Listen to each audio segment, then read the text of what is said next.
how to hide comments from someone on Instagram. In order to do that, just click on the post that has a comment. Click on this comment right here, and then you can see this. Click on these three dots right there, and you can see this hide more comments as well as change privacy setting. You can actually manage your comments for this case. So this is applicable for all your posts. So head over and click on this hide more comments, and you can hide some comments and Instagram will automatically hide them on your case. So you can hide message requests, custom words and phrases, as well as this things right here, which is offensive phrases.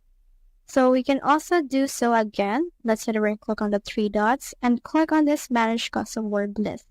So you can manage it to your liking. Just click on this manage right here and then add some words for this case that will be hidden from someone on Instagram.